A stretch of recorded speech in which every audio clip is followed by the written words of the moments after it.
저희가 지금 가능하면 역사순으로, 연대순으로 예언서를 살펴보고 있고요.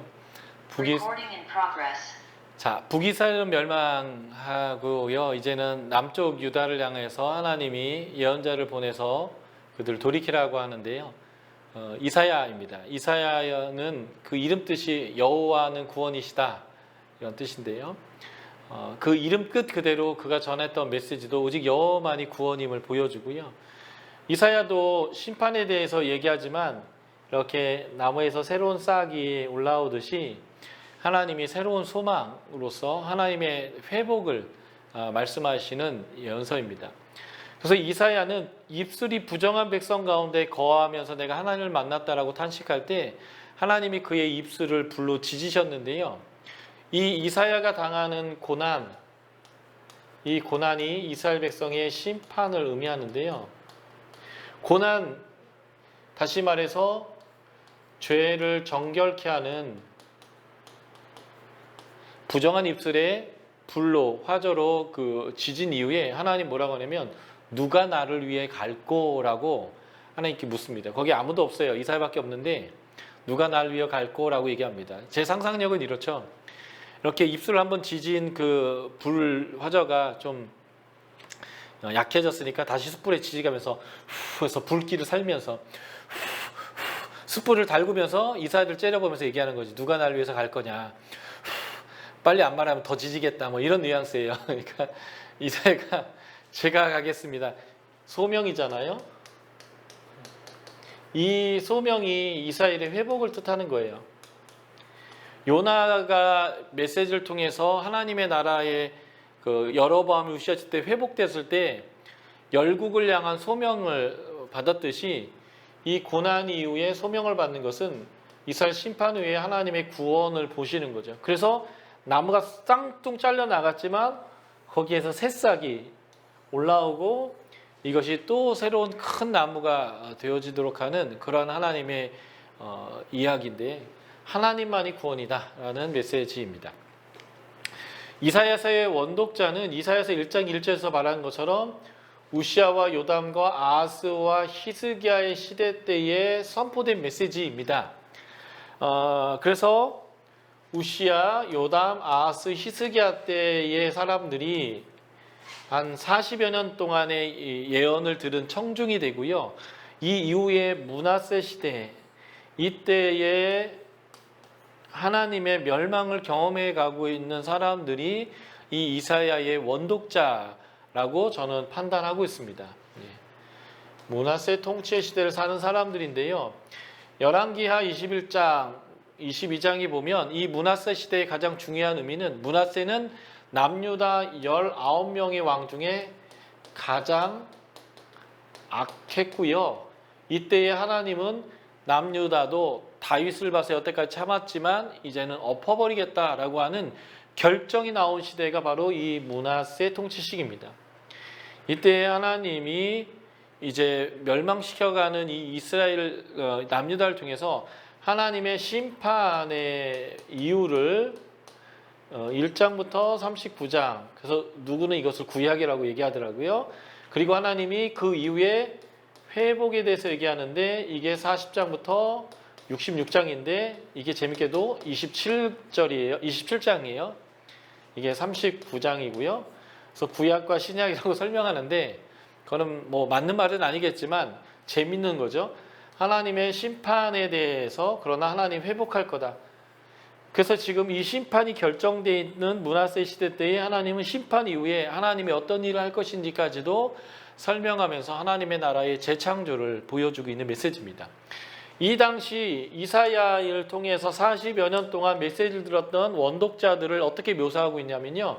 이사야는 소경과 귀머거리다라고 표현합니다. 너희 못 듣는 자들아 들으라. 너희 맹인들아 밝히 보아라. 맹인, 못 듣는 자. 맹인이 누구냐? 내 종이 아니냐? 누가 내가 보내는 자, 내 사자같이 못 듣겠느냐? 누가 내게 충성된 자같이 맹인이겠느냐? 여호와의 종같이 맹인이겠느냐? 그래서 이 말은 뭐냐면 알아듣지 않는 사람들이니까 사실 말하면 듣고 싶지 않은 사람들이죠.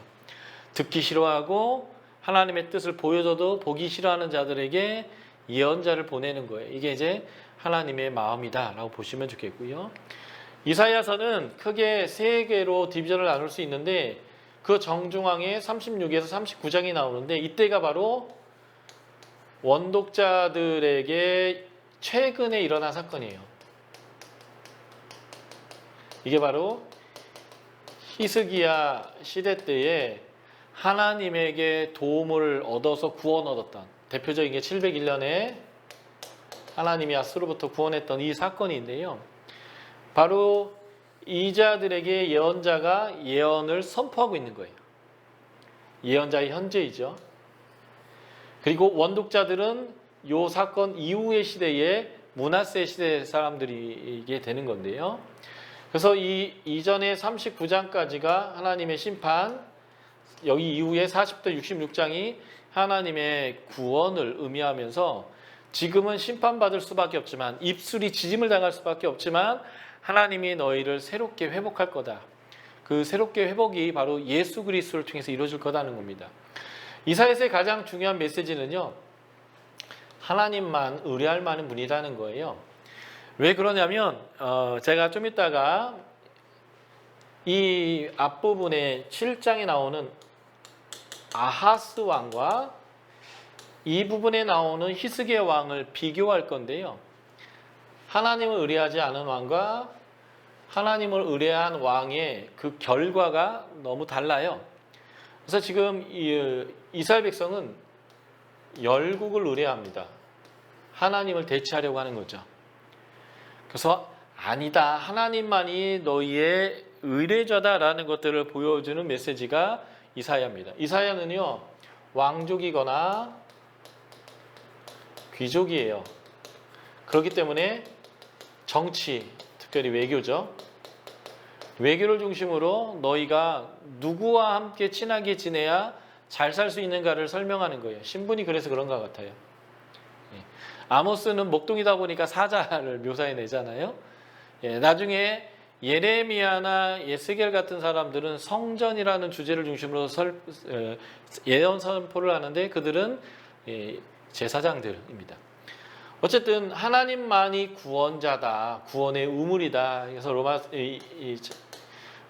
이사야서 12장 2절 3절이 그 하나님만이 생명의 구원의 우물이다라는 게 이게 키볼스가 되는데요. 하나님만을 구원해야 한다는 거예요. 아니, 의뢰해야 한다는 거죠. 아모스는 사회적 공의, 호세아는 종교적 음란. 이것이 심판에 이었다면 이사야는 하나님 외에 다른 것, 특별히 열국을 의뢰하는 것이 심판의 주된 이유다라고 설명하고 있고요.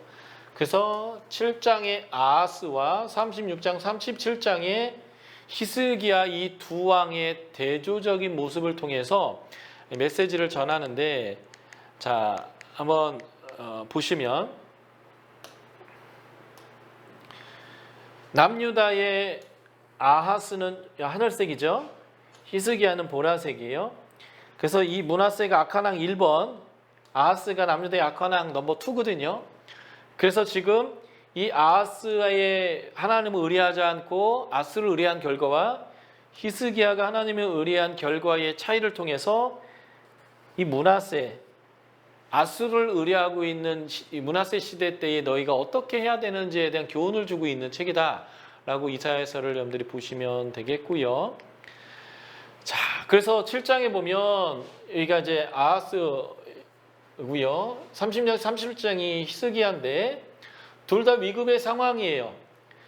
아스루가 강성해지니까 아스루가 이 북쪽에서 밀고 내려오니까 바로 만나는 게 아람이에요. 그 밑이 북이스라엘입니다. 그리고 그 밑이 남유다인데 이 아람과 북이스라엘이 반아수르 동맹을 맺고 아수르를 대적하려고 하는데 남유다도 자기네 붙었으면 좋겠는 거죠. 그래서 이 두 왕이 남유다를 압박하는 아주 반아수르 동맹에 의한 위급의 시기인데 이때 이사야가 와서 얘기합니다. 이 두 왕은 아람 왕 르신과 북이스라엘 왕 베가는 타담한 나무 지팡이 같은 거예요. 쓸모없고 능력도 없습니다. 걔 의뢰하지 말고 하나님이 너 도와줄 테니까 하나님 의뢰해라. 징표를 네가 구하면 징표 주겠다 하는데 아하스가 수판을 튕겨보다가 하나님이 아니라 아수르를 의뢰하게 됩니다. 그래서 결국 그는 아수르의 속국이 되게 되고 굉장히 어려움을 당하게 되는 거죠. 이 36, 37장은요. 아수르의 사나리의 침공이 있게 되는데 이때 히스기야는 애굽을 의지했습니다. 그래서 아수르의 공격을 당할 때 히스기야가 46개 성읍을 다 빼앗겨 버렸어요. 세 장에 새처럼 갇혀버렸습니다. 이 사네립의 육면점토라고 하는 사네립이 이때 전쟁했던 것을 묘사해 놓은 그게 공적비가 있는데 거기에 보면 히스기야를 세 장의 새처럼 가뒀다. 그가 이렇게 써놨어요. 그때에라도 히스기야가 하나님을 의뢰했어요. 성전에 가서 하나님께 기도했습니다. 솔로몬의 성전 봉헌 기도에 의하면 이럴 때에 성전에서 와서 기도하면 하나님이 하늘에서 들으시고 도와주신다고 하나님이 약속하셨거든요. 그래서 그 하나님의 도움을 받아서 그날 밤 히스기야가 구원을 얻었단 말이에요. 그러니까 너희가 아하스처럼 해야 되는가 히스기야처럼 해야 되는가 원독자들에게 선택하라는 거예요. 보십시오. 히스기야가 구원 얻을 때가 어땠는가? 원래 다윗성이 요만해요. 근데 솔로몬 시대 때 위에 성전까지 지어지면서 커졌어요. 그런데 히스기야 시대 되면요. 히스기야가 이렇게 성벽을 키웁니다. 성벽 든든하게 지어놓고 그가 나는 아수르 이길 수 있어 이런 생각을 했나 봐요. 요게 실로암 연못이 있는데 이거 기억해 놓으시고요. 그래서 예루살렘에 가시면 여러분들은 이런 거의 편도 1차로 왕복 2차로 정도 수준의 이런 성벽터를 여러분들이 보게 될 건데 이게 히스기야가 쌓았던 성벽이에요. 예루살렘 구도시에 가면 한복판에 이 유적이 남아 있습니다. 성벽 쌓아서 든든해왔고요. 또 하나가 뭐냐면 요게 이렇게 다윗성이고 여기가 이제 성전인데 요 성 밖에 기온샘이 있어요. 전쟁이 나면 다 좋은데 물이 없어요. 그래서 히스기야가 뭘 했냐면요. 이 기온샘을 밖에서 다 돌로 메워버리고요. 이게 이제 기온샘 지하인데 이 기온샘으로부터 여기 실로암까지 땅굴을 팠습니다. 그래서 여기 기온샘부터 실로암까지 570m를 땅굴 파는데 이쪽에서 파가고 이쪽에서 파가다가 이 중간에서 딱 만났어요. 그 딱 만난 데에 이러한 비석이 있습니다. 이렇게 파와서 여기서 만났다. 이런 내용이에요. 지금은 이제 박물관에 가서 안 보이지만 이렇게 파가지고 여기가 이제 실로암 열못인데 예수님이 실로암 가서 씻어라라고 했더니 소경이 씻어서 나왔던 곳이죠. 이곳으로 물이 흘러가는 거예요. 570m를. 이 기온샘으로부터 실로암 연못까지 570m인데 높이가 딱 2m밖에 차이가 안 나는데 이것을 물이 천천히 흘러내려가도록 이 땅굴을 팠다는 게 굉장히 신기한 거예요. 우리나라의 신라의 왕이 아래에서 태어날 때가 BC 1세기거든요. 그때로부터 700년 전이에요. 우리나라 신라의 왕이 아래에서 태어날 때부터 700년 전에 이러한 대공사를 해서 물을 모아 놓은 거죠. 이렇게 해서 자신이 든든했던 겁니다. 예수님이 이 성전에서 침 뱉어서 흙을 이겨가지고 소경의 눈에 바른 다음에 이 밑에까지 가서 씻으라고 한 거예요. 제가 소경이었으면 화냈을 것 같아요. 한 번도 가본 적도 없고 어딘지도 모르고 난 보이지도 않고 이 위에서부터 2m 내려가다가 내가 낙상해서 죽을 것 같고 그냥 여기서 대충 낫게 해주시지 뭐 나한테 보이지도 않는 나한테 저 밑까지 가라고 하냐고 승질을 내는 게 아니라 보내심을 받았다는 뜻을 가진 실로암으로 그냥 가서 씻으니까 나은 거거든요. 이런 게 이제 믿음인데 신약에서는 그래서 이 실로암 연못이 믿음의 장소이지만 원래 히스기야 때는 믿음의 장소가 아니라 하나님을 의뢰하지 않고요. 물 준비하고요. 성벽 준비하고요. 그리고 히스기야가 한 게 뭐냐면 애굽에 사신을 보냈어요. 그리고 든든해 했단 말이죠. 그런데 그래서 46개 성읍을 다 빼앗긴 거예요. 그리고 세장세처럼 갇힌 겁니다. 그런 상황에서도 하나님을 의뢰했더니 하나님이 어떻게 했다고요? 그날 밤에 18만 5천 명 싹 죽이고 구원시켜줬다고요. 그러니까 므낫세 시대 때에 이스라엘 백성들이 정말 하나님 앞에 마지막 끝선에 와 있는데 돌이켜라 이 말이에요. 그런데 므낫세도 그 백성도 돌이키지 않아서 이제 끝내야겠다라고 확정된 시기가 바로 므낫세 시대다라고 보시면 되겠습니다. 그런데 이 하나님의 심판은 이스라엘과 하나님의 백성을 정결케 하는 구원의 과정인 거예요. 그래서 이사야의 입이 찢어지고 소명받았던 것처럼 심판을 통하여 재소명을 받는 것, 이게 굉장히 중요한 거고요. 전 세계에 흩어졌던 그들이 헬라파 유대인들이 복음 전하잖아요. 그 헬라파 유대인 누구예요? 바울, 바나바, 아볼로, 디모데 뭐 이런 사람들을 포함해서 스데반, 빌립 이런 집사들 다 헬라파 유대인들이거든요. 전 세계에 하나님이 흩어 뿌려놓고 그들을 통해서 하나님의 구원의 사역을 하시는 하나님의 섭리적 계획, 그것이 바로 이 심판의 의미고요. 이사야에서 구원과 회복의 이미지는요, 에덴 동산의 이미지를 사용합니다. 에덴 동산에서 정반대의 곳이 광야인데 그 광야에 샘이 솟고 꽃이 피고 동물들이 거하고 육지동물 초식동물이 함께 거하는 광야의 축제가 바로 이사야가 보여준 메시지인데, 이게 바로 에덴 동산의 회복의 이미지고요. 이것은 다 요한계시록에서 새하늘과 새 땅의 이미지대로 그대로 사용되어지고, 이사야에서 말하고 있는 아주 중요한 단어가 새 하늘과 새 땅입니다. 이사야서 65장이 나오죠. 바로 이사야는 이들이 멸망할 수밖에 없는 그때의 하나님이 뭘 꿈꾸셨다고요? 새하늘과 새 땅.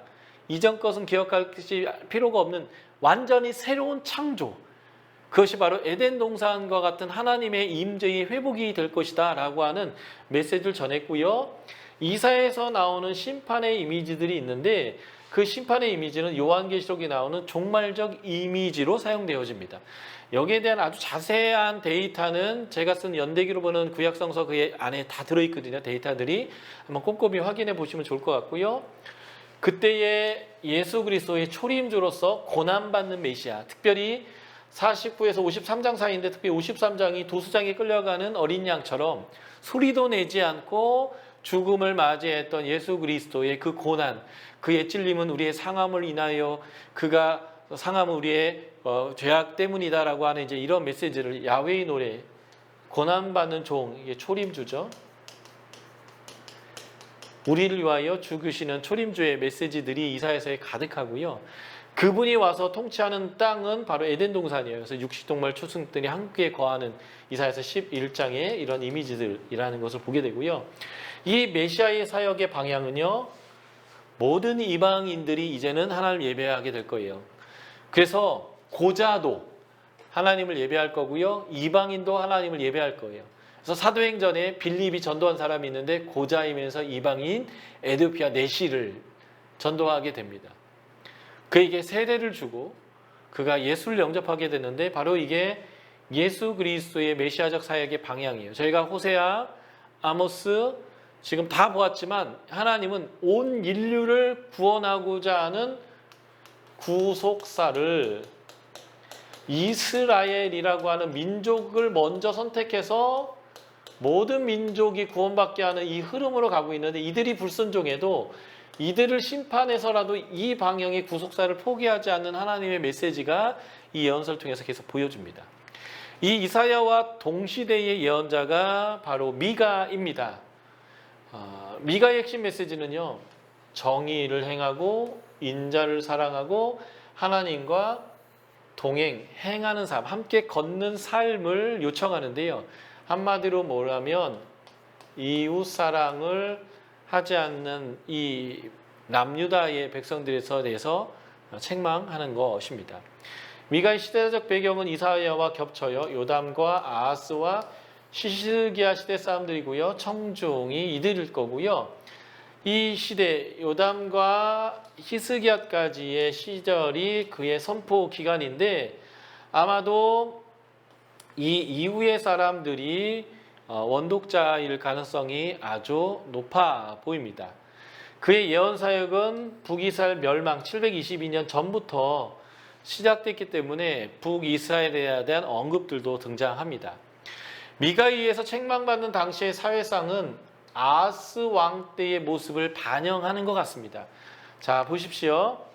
요담 보라색이죠. 히스기야 보라색이에요. 근데 그 사이에 아하스, 이게 남유다에서 두 번째로 악한 왕이고 그 다음에 므낫세가 첫 번째로 악한 왕인데, 바로 이때의 사회상을 보여주는 게 이 미가서에서의 책망의 상황들이 아니겠는가라고 볼 수 있고요. 특별히 미가서 1장 10에서 16절은 701년에 사네립이 침공해 오는 그 방향과 도시들을 따라서 예언 사역을 하고 있어요. 아마 실제적으로 사네립의 침공을 본 상태에서 이런 예언들을 하고 있는 것으로 보여집니다.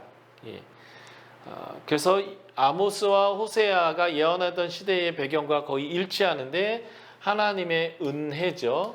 여로보암과 으시야 시대 때에 하나님이 부강하게 해줬더니 오히려 교만해져서 가진 자들이 갖지 않은 자들을 오히려 착취하고 더 부자가 되려고 하는 그런 상황입니다. 이사야서 5장에서는 포도원의 노래가 나온 이후에, 포도원 노래가 있죠. 극상품 포도, 이스라엘 백성을 하나님의 공의로운 법도 안에서 나라를 세워줬더니 들포도가 나오면 어쩌미냐. 그래서 하나님이 그 울타리를 헐어버렸다라고 하는데, 그 울타리를 헐어버렸던, 포도원을 버렸던 이유를 이사야는 이렇게 설명하죠. 전답에 전답을, 가옥에 가옥을 연하여 혼자 세상에 거하려고 하는 자들아. 그러니까 부자들이 가난한 자들에게 착취를 했다는 거예요. 이자놀이해서 그들의 집도 뺏고 땅도 뺏고 그들을 종살이 시켰다는 거죠. 그러한 상황들과 동일한 배경이 바로 미가서이고요. 그래서 미가에서에 나오는 죄는 크게 두 가지예요. 종교적인 예배의 타락과 이웃을 사랑하지 않고 약자의 것들을 빼앗았던 그들의 악한 모습을 보여주는 건데, 예배는 잘 드려요. 이사야도 얘기하죠. 이사야 1장에서 너희들이 드린 기름에 내가 질렸다. 누가 예배 못 드리게 문 좀 닫아줬으면 좋겠다. 나는 너희 예배 싫다. 내가 너희의 기도를 듣지 않고 너희의 예배를 보지 않을 거다. 똑같아요. 그래서 예배는 열심히 드리지만 타락한 종교의 모습을 보여주고, 하나님을 사랑하지 않으니 당연히 이웃을 사랑하지 않죠. 그래서 제사장이고 선지자이고 왕이고 관원이고 힘이 조금만 있어도 약한 자들을 빼앗고 짓밟고 그들을 학대하는 모습들, 기득권자와 부자들의 횡포, 종교 지도자들의 타락이라고 하는 이 두 가지 만나서 지금 멸망해야 되는 내용이죠. 그래서 이런 식의 예배가 아니라 하나님이 원하는 게 무엇인지를 하나님께서 보여주시는 거예요. 이게 이제 미가서의 키볼스죠. 내가 하나님께 이런 걸 드리면 하나님이 좋을 줄 알았던 거예요. 그게 뭐예요? 1년 된 송아지, 천천의 순양이나 만만의 강물 같은 기름, 내게 가장 소중한 맏아들이나 내 자식을 바치면 하나님이 좋아할까? 하나님이 좋아하는 것은 이런 것들이 아니라는 거예요. 네가 줄 수 있는 것을 하나님께 드리는 게 아니라 하나님이 원하는 것을 하나님께 우리가 드려야 되는 게 예배입니다. 그것이 뭐예요? 하나님이 선하다고 하고 구하는 것은 정의를 행하는 것, to do justice죠. 인자를 사랑하는 것. 이 인자가 사람을 얘기하는 게 아니고요. 헤세드의 히브리어. kindness. 이 헤세드가 인애, 자비, 사랑 뭐 이런 것들로 번역되는데요. 굳이 설명하자면 하나님이 헤세드하다라는 것은 언약을 신실하게 지키는 하나님 할 때 헤세드하고요. 인간이 하나님을 향해서 헤세드하다라고 하면 인간이 하나님께 충성된 거예요. 하나님의 율법을 잘 지키는 거예요. 그 헤세드를 사랑하고 인자를 사랑하고 겸손하게 하나님과 함께 동행, 하나님과 함께 걷는 거예요. 히브리인들은 하나님 말씀대로 살다는 것을 걷는다 이렇게 행동해요. 하나님과 함께 걷는다. 그래서 하나님 앞에 겸손함으로 하나님과 함께 동행할 수 있는 것, 이것이 하나님 우리에게 요구하시는 예배다. 그러니까 하나님에게 예배를 드리거든 이렇게 예배해야 되지 니네 방식으로 예배하고 니네 방식으로 살면 안 된다라고 하는 것이 이 미가서의 핵심 메시지가 되겠어요. 그러니까 아모스와 같은 메시지를 하고 있는 게 미가서다라고 보시면 돼요. 공의와 정의가 시행되지 않고 약자들이 보호되지 않는 세상에 대해서 하나님이 기뻐하시지 않는다라는 것을 보여주는 메시지다라고 보시면 되겠습니다. 자, 이제 므낫세 시대를 지나가면서 남유다가 이제 멸망의 길로 쭉 밀려 내려가게 되는데요. 이미 하나님께서 결정하셨을까요? 그 유다의 멸망 직전에 쏟아진 예언자들이 나홈, 하박국, 스바냐인데 이 세 예언자가 동일한 시대에 동일한 남유다를 향해서 예언한 사람들입니다. 이시 660에서 586년 사이의 예언들인데요.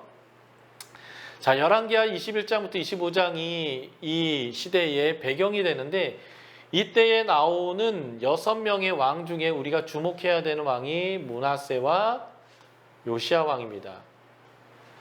자, 므낫세, 요시야인데요.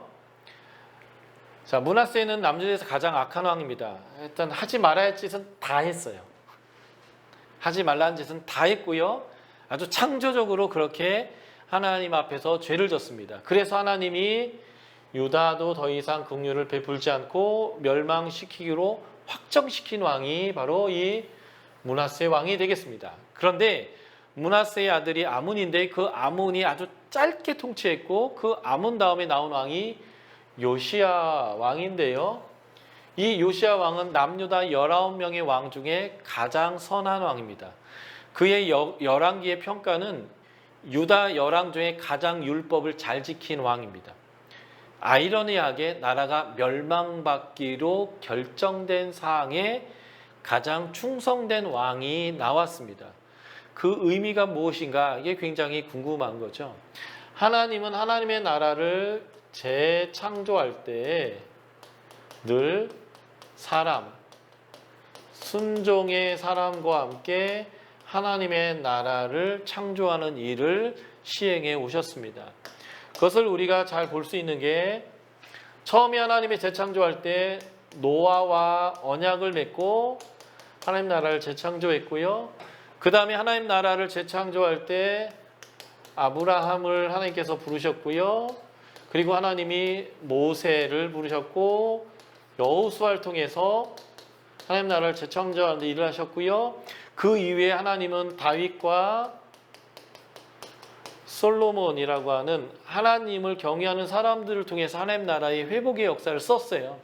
그래서 이제는 하나님이 멸망이 끝이 아니라 회복하기 위한 그이기 때문에 하나님과 함께 동행하면서 하나님에게 순종할 만한 사람들을 하나님이 준비시키는데 그게 바로 요시야 왕의 부흥을 통해서 그 하나님의 재창조를 준비해 가는 거다라고 보시면 되겠습니다. 그래서 요시야가 즉위한 지 제8년에 하나님을 찾기 시작했고요. 그가 즉위한 지 12년 때에 우상들을 제거하기 시작했고 18년에 성전을 개보수함에 고치다가 율법을 발견했습니다. 그리고 그 율법을 읽었는데 왜 우리나라가 이 모양 이 꼴인지를 깨달았어요. 아마 축복과 저주의 내용을 읽으면서 저주의 상황인 것을 불순종해서 이렇구나라는 것을 그가 깨닫게 됩니다. 그리고 여자 선지자 훌다에 가서 우리가 어떻게 될 건지를 묻는데 훌다는 나라는 망할 거다. 그러나 너는 일찍 죽을 거다라고 예언해 줍니다. 그리고 각종 우상들, 다시 말해서 므낫세가 한 얘기를 완전히 반대로 뒤집어서 모든 것을 정결하고 회복하는 것이 나오는데 재미있는 것은요. 여로보암 1세가 단과 베델의 황금송아지를 만들었을 때 하나님이 무명의 선지자를 보내서 예언합니다. 이 단을 허물 거다. 근데 그 일을 누가 할 거냐면 바로 요시야라는 자가 할 거라고 얘기했는데요. 실제 이 요시야가 이렇게 모든 산당과 우상과 이런 것들을 다 제하는 일을 하게 되고요. 그가 유월절을 지키게 되는데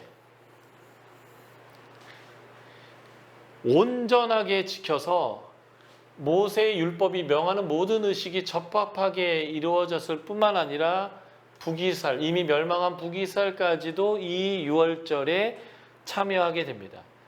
그러니까 온전한 부흥이 일어나는 거죠. 이 부흥의 결과는 그의 개혁은 과격하고 혁신적이었지만, 그리고 남유다 최고의 부흥이었지만 실제적으로는 하나님의 진노를 막을 수는 없었어요. 그리고 여러분들이 이제 이 다음에 나오는 예레미야 예언을 통해서 보면 알지만, 이들 백성 가운데 깊이 박혔던 우상 숭배를 뿌리째 뽑기에는 부족했습니다. 이 말은 뭐냐면 하나님이 갈아엎을 수밖에 없었다라는 거예요. 요시야는 완전한 회복을 위한 개혁이 아니라 그 회복을 이루기 위한 과정에서 필요한 하나님의 사람들을 준비하는 그런 개혁이었다는 거죠. 그래서 이 예레미야, 요시야 시대 때에 예레미야, 에스겔, 다니엘의 세 친구와 같은 사람들이 준비되어지면서 이들을 통하여 하나님의 긴 회복의 역사의 여정들이 시작되어지게 되어집니다. 이제 좀 이따 저희가 나홈을 통해서 아수르의 멸망을 보게 할 텐데요. 하나님이 역사를 바꿔가면서 아수르를 멸망하기로 결정하는데, 이 아수르를 바벨론이 멸망시키거든요. 이 바벨론이 아수르를 멸망시켰을 때, 이 아수르가 없어지면 애굽까지 바벨론이 내려올 것을 걱정하는 애굽의 왕은 이 애굽에서부터 이렇게 올라와서 저 위에 아수르 지역까지 아수르를 도우러 올라가는데, 바로 여기로 올라가려면 중간에 무깃도를 지나야 돼요. 이 무깃도에서 요시야가 막아서고 있다가 결국 죽임을 당하게 되는데, 이것은 훌다 선지자의 예언대로입니다. 요시야의 죽음은 하나님이 이미 남유다를 멸망시키기로 결정했기 때문에 그 멸망의 그 종말을 경험하지 않도록 하는 하나님의 은혜의 배려였고요. 부흥의 때에 도련한 요시야의 죽음은 그 당시에 의인들과 선지자들에게는 굉장한 충격이 됐을 거고요. 그래서 하박국이 하나님께 두 가지의 질문을 할 수밖에 없는 배경이 되게 되는 거죠. 도대체 이해가 안 되는 거예요. 아니, 왜 하나님이 갑자기 의인인 요시야를 죽게 하고 이 나라를 멸망시키는가? 그때 하나님의 관점으로 역사를 보기 시작하는 게 예언자이죠. 어제 제가 첫 시간에도 말씀드렸지만, 지금 이 코로나 시대를 하나님의 관점으로 봐야만 하는 것과 똑같이 하박국이 그렇게 보면서 하나님 뜻을 깨닫게 되는데, 하박국의 보는 관점은 이 메마른 땅과 같은 고난의 시간을 보는 거예요. 그런데 그가 하나님의 관점으로 망대에 서서 왜 이런가를 보게 되니까 그의 결말은 이러한 현상에도 불구하고 기쁨, 소망을 보게 되는 거죠. 그래서 내 눈에는 이렇게 황량하게 보여도 하나님이 주권을 가지고 하시는 일이 무엇인지를 보게 되니까, 지금은 우리가 당해야 될 때이지만 하나님은 소망을 갖고 새 창조를 생각하고 계시고 좋은 것을 꿈꾸고 계시고 그 일을 이루실 거라는 것을 보게 되니까 하나님의 주권을 인정하는 의인의 삶, 나는 기쁘고 즐겁다. 그래서 무화과 나무 잎이 마르고 포도 열매가 없고 그리고 감람나무에도 열매가 없고 외양간에 송아지 없어도 나는 기뻐하겠다라고 하는 것들이 뭐냐면 이게 바로 믿음이라는 거예요. 그래서 믿음은 뭐냐면 의인이 가져야 될 태도인데, 그것이 뭐냐면 하나님의 주권을 인정하는 게 믿음이에요. 하나님이 내 주인입니다. 지금은 당신이 심판을 결정했다면 이것은 내가 받아야 하는 것이지만, 그러나 당신이 하고자 하는 일이 나에게는 현실이고 팩트이기 때문에 그 하나님의 주권에 따라 내가 지금 소망을 갖고 기뻐하기로 결정합니다. 이게 바로 믿음이다라는 것을 가르쳐주는 책입니다. 하박국은 그래서 두 개의 질문을 해요. 질문, 하나님의 답변. 질문, 하나님의 답변. 이렇게 돼 있는데, 중요한 것은 A, B로만 끝나는 게 C까지 돼요. A, B, C인데 이 C가 뭐냐면 예언자의 반응입니다.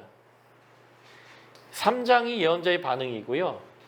1장 12절이 예언자의 반응이에요. 질문, 하나님 대답, 반응. 질문, 하나님 대답, 반응. 이 반응이 바로 의인의 모습이고 이것이 바로 신약 시대에 우리가 가져야 될 믿음의 모습입니다. 요시아와 같은 왕이 죽고 세상이 혼란스러울 때에 도대체 이해가 되지 않으니까 질문하는데, 첫 번째가 국내의 문제죠. 하나님, 왜 이렇게 율법이 시행되지 않고 악이 판을 칩니까? 두 번째, 국외적 문제인데 악한 자들이 우리를 심판하는 게 정당합니까? 라는 거예요. 지금 율법이 시행되지 않는다라고 하나님께 탄식했을 때 하나님은 그래서 내가 갈대아 사람을 일으켰다라고 얘기하는데, 이 말이 무슨 말이냐라고 한다면,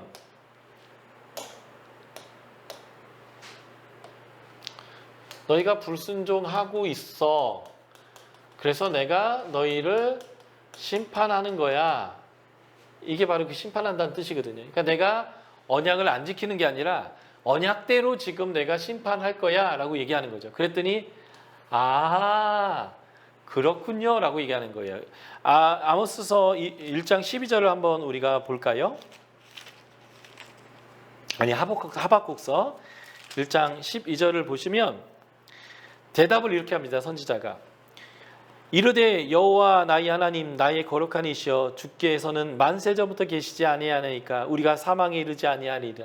주님이 우리를 지켜주실 거고 끝까지 포기하지 않을 거고에 대한 신뢰를 얘기하면서 지금 하나님이 뭘 하고 있냐면 심판하기 위하여 그들을 주셨고 경계하기 위해서 그들을 세우셨군요. 하나님은 다 뜻이 있군요. 그렇다면 받아들이겠습니다. 그러나 우리는 죽지 않을 것을 믿습니다. 당신이 우리 하나님이니까요 라고 하는 신뢰를 보여주는 게 하나의 패턴이죠. 그런데 저기 와서 나를 심판하는데 이것 또한 마음에 안 드는 거예요. 우리보다 더 악한 자들이 우리를 심판하는 게 맞습니까? 라고 할 때 하나님이 2장 2절부터 20절까지 메시지를 줄 때 5번의 화선포를 얘기하면서 그 갈대아 사람들, 바벨론도 내가 심판할 거라는 거예요. 그래서 하나님을 아는 것이 당연한 것처럼 되게 할 거라는 거예요. 물이 바다에 가득한 거 당연한 것처럼 여호와의 영광을 인정하는 것이 세상 가운데 가득한 그 하나님의 구속사, 유대인, 이방인 모두가 하나님을 알고 인정하는 그 하나님 나라가 올 거다라는 거예요. 이 심판 위에 하나님이 그걸 하겠다는 거죠. 그러니까 한 장에 걸친 긴 찬양, 당신이 정말 센 분입니다. 당신 콧김 하나면 막 바다가 막 뒤집힙니다. 당신이 막 전차를 타고 화살 쏘는 장수처럼 적군의 염통을 그냥 꿰을 것입니다. 창으로 그냥 다 칠 것입니다. 당신이 그렇게 놀랍게 일하실 거기 때문에 나는 지금 아무것도 없어도 행복합니다. 왜냐하면 당신이 하고자 하는 일이 나에게 믿음으로 왔기 때문입니다. 라는 게 이제 하박국의 메시지가 되는 겁니다.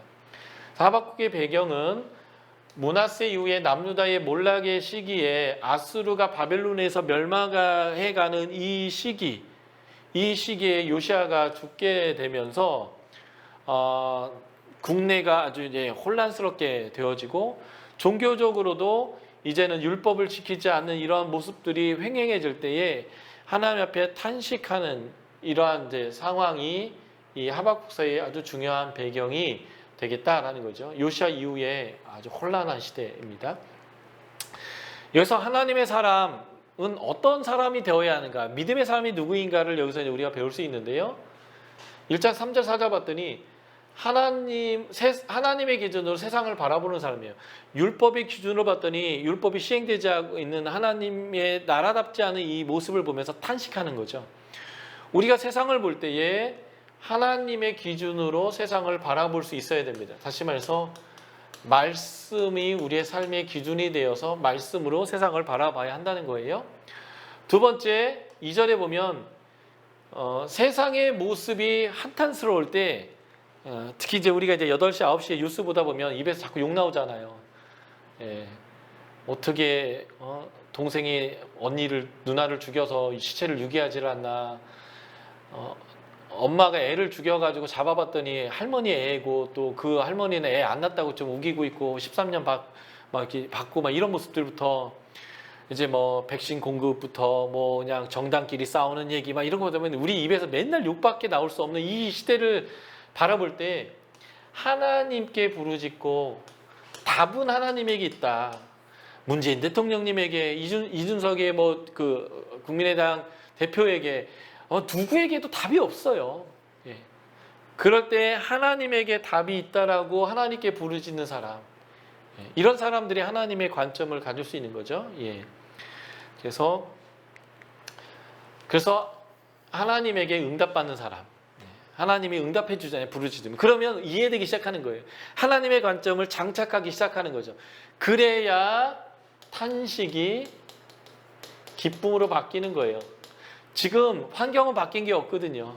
여전히 무화과 나무와 포도나무와 감람류에 아무것도 없어요. 외양간에 아무것도 없고요.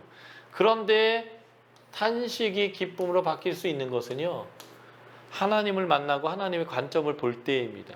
그래서 그가 이해하잖아요. 아, 지금 심판하고 경계하기 위해서 하나님이 일을 하고 계시는 거군요. 오케이, 수용합니다. 이렇게 나오는 거죠.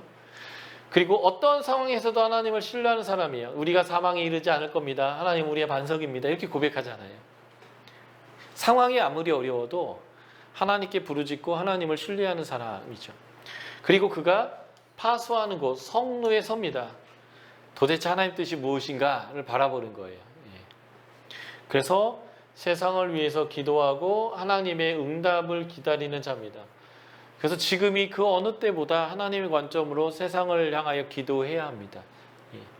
그리고 파수꾼으로서 세상의 정세를 살펴보고 하나님의 심판을 세상에 알리는 자가 되어야 되는 거죠.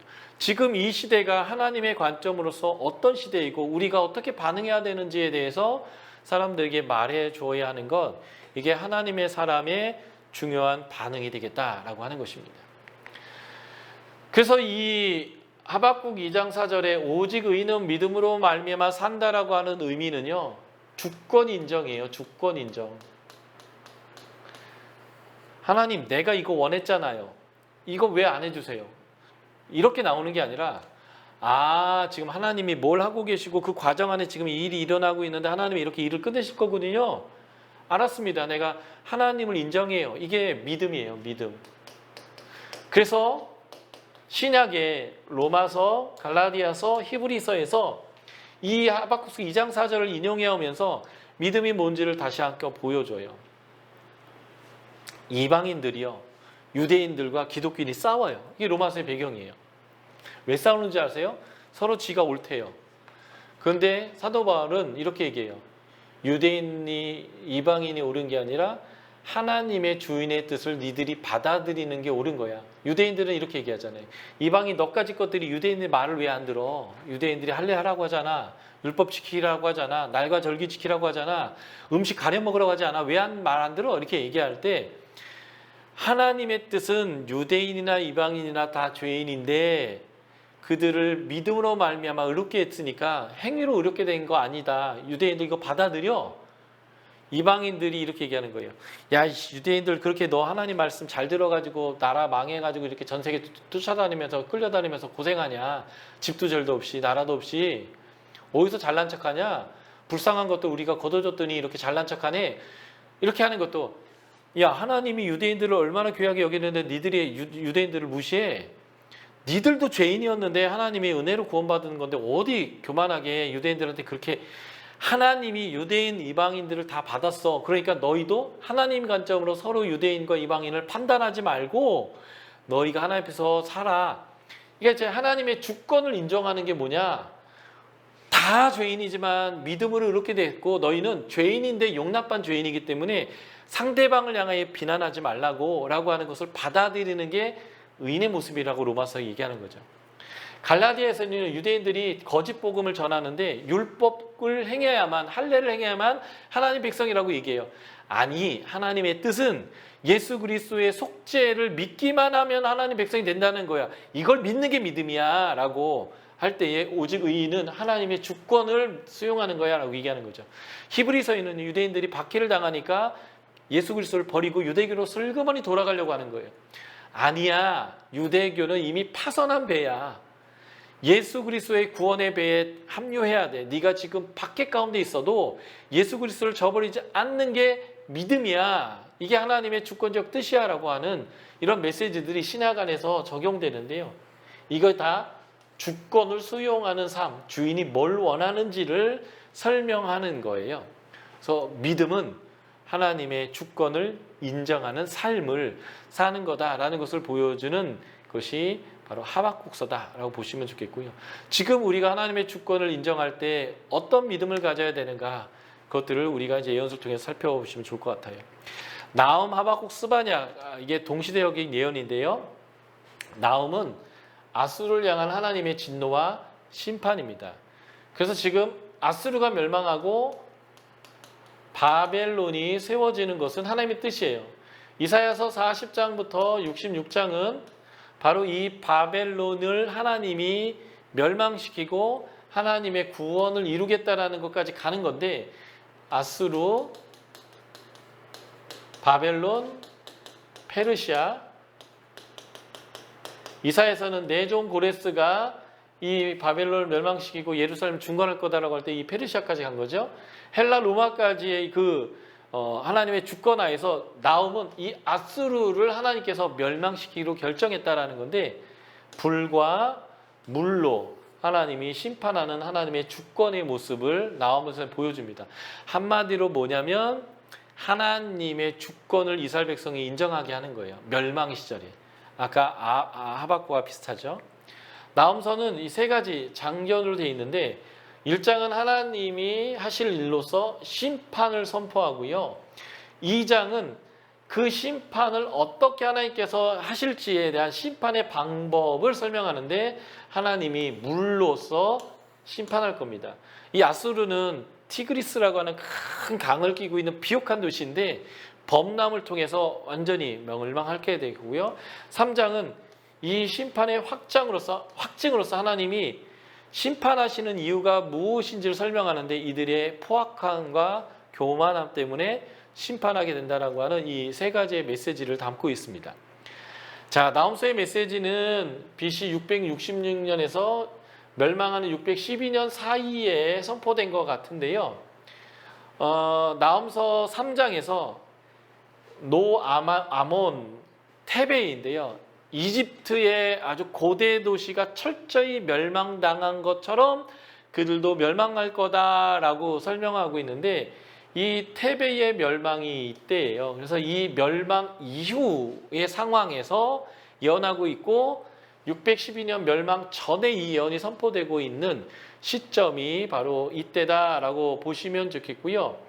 남유다의 멸망이 결정되어져 가는 이 시점에서 이 아수르 또한 하나님의 멸망의 결정 안에 있다라는 것을 보여주는 건데, 그들이 얼마나 포악했는지, 잔인하고 포악했는지를 우리가 볼 수 있어요. 일단은 예후 때부터 이스라엘 백성들을 괴롭혔던 나라인데, 지금 이 그림이 뭐냐면 적군 포로를 이렇게 이제 묶어놓고 산채로 발부터 가죽 벗겨 나가는 거예요. 살아있는 사람을. 그래서 막 비명 소리가 막 나도 산채로 가죽을 벗기기도 했고요. 여기 사람 머리들 잘려 있는 거 보이시죠? 사람을 죽여서 막 산더미처럼 사람 머리를 싸놓기도 하고요. 지금 이 사람의 여기 명치에다가 작대기를 꽂아가지고요, 시켜 세운 건데 산 사람이에요. 산 사람 명치에다가 작대기를 팍 꽂아가지고 들어 올려서 막 이 고통스럽게 막 소리 지르고 막 이렇게 고통하는 모습들을 사람들에게 그냥 그대로 보여줘요. 십자가형과 비슷한 거죠. 예, 이러한 그 잔혹한 모습으로 세상을 심판했던 이들에 대한 하나님의 심판의 메시지가 나훔입니다. 나훔과 요나서는 둘 다 이방 나라 아수르에 대한 예언을 보여주고 있는데, 두 가지 메시지의 공통점은 하나님은 모든 나라의 주권자, 주인이다라고 하는 거예요.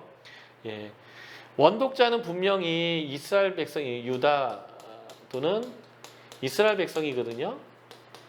책으로서의 메시지는 이것인데, 그래서 하나님의 백성에게 하나님이 열방의 참 주권자이심을 깨닫게 하는데 그 주권자이신 하나님이 지금 이스라엘을 심판하셨고 남유다 심판하기로 결정했는데 그 하나님은 그들을 회복하기 위해서 심판하시는 하나님의 주권에 대한 메시지, 그 주권의 메시지 중에 하나가 바로 이 나옴이다라고 보시면 좋겠고요.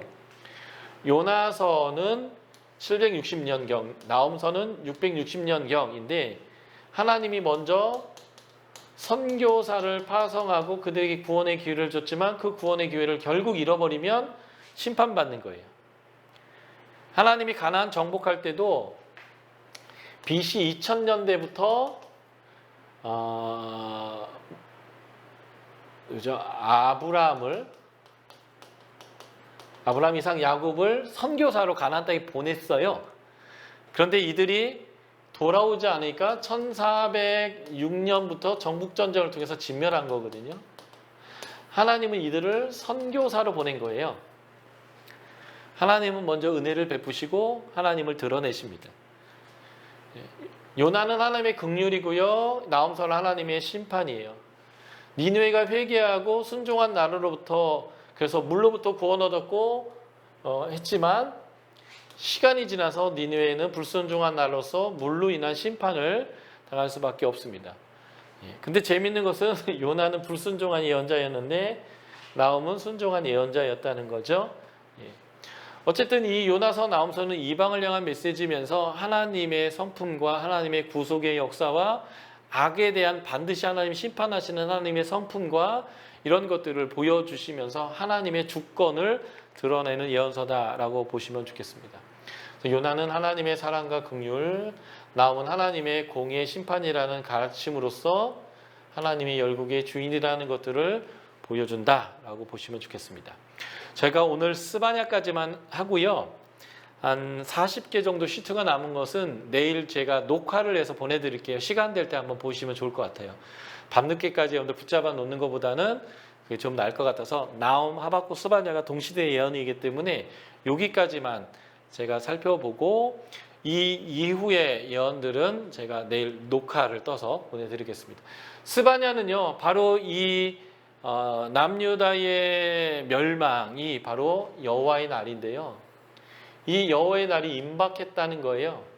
그렇지만 회개하는 자는 승김을 얻겠다라고 해서 마지막 심판 때까지라도 구원을 경험할 수 있도록 하나님이 마지막까지 수고하시는 모습을 보여주는 게 스바냐 메시지다라고 보시면 좋겠고요.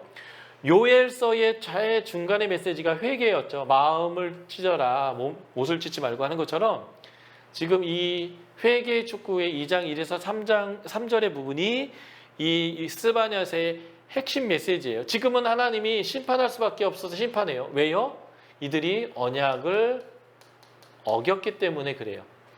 그러나 하나님은 심판이 끝이 아니라 회복, 재창조하기 위해서 심판하십니다. 그래서 이 심판하는 과정에서조차도 하나님은 회개하는 자를 구원하여 주셔서 그들을 통하여 이 하나님의 나라의 회복이 있을 것을 보여주는 거죠. 그래서 이 회복을 기대하기 때문에 지금 이들이 회개할 수 있는 동력이 생기게 되는 건데요. 보시면 스바냐의 원독자들은 남유다 말기에 하나님이 재창조하기 위한 심판의 시기의 사람들이고요.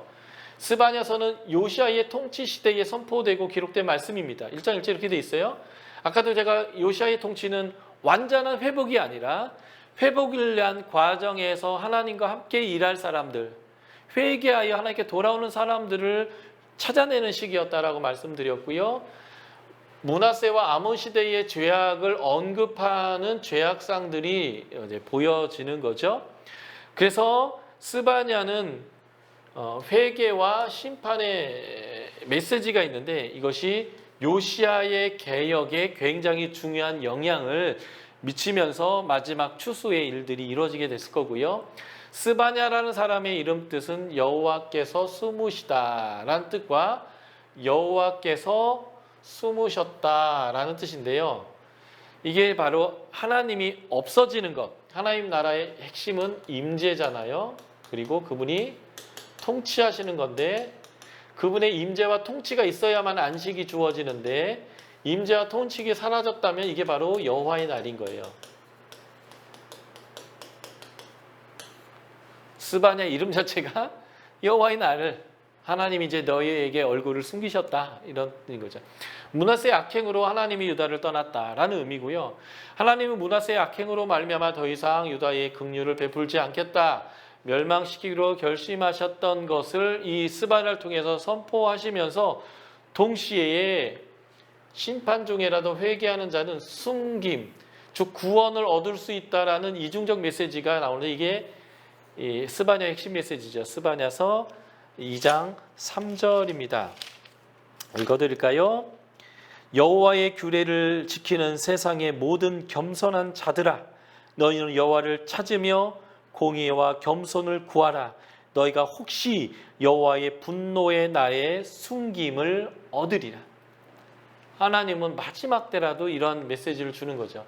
그래서 스바냐의 중심적 메시지는 심판으로 끝났다가 아니라 회개하여서 심판 중에라도 하나님으로부터 그 심판으로부터 숨김을 받아라 라고 하는 그런 메시지가 되겠고요. 3장 9에서 20절은 심판이 지난다면 하나님의 구원이 올 거예요. 그렇기 때문에 현재 심판 중에라도 회개하고 하나님께 구원을 얻을 수 있도록 하는 하나님의 소망의 메시지가 3장 9에서 20절이라는 거고요. 이 하나님께 돌아온다라는 것은 마음의 후회가 아니라 하나님의 규례를 지키고 겸손하고 하나님을 찾고 공의와 겸손을 구하는 것이에요. 이것이 신약의 표현으로 하면 회개에 합당한 열매입니다. 입으로 또는 마음의 후회가 아니라 진정한 회개는 거기에 합당한 열매가 필요한데 예배 잘 드려라, 예배 많이 해라, 성금 많이 내라, 봉사 많이 하라는 이런 교회 중심의 표현이 아니라 일상의 삶에서 하나님을 주인으로 인정하고 주인의 뜻이죠. 그게 하나님 통치를 받는 건데 주인의 뜻을 수용하는 삶을 살아야 한다라는 메시지입니다. 결국 여호와의 날이라고 하는 하나님의 심판은 전 우주적인 하나님의 통치로서의 주권을 보여주는 건데 그 주권의 끝은 구원이고 소망이니까 지금이라도 회개하고 하나님의 심판에서 숨김을 얻어라 라는 것이죠. 그래서 이 나음하고 스바냐는요 하나님의 주권을 인정하면서 하나님의 관점으로 미래의 하나님의 계획 안에 내 삶을 마치는 그 삶을 살아라고 하는 것.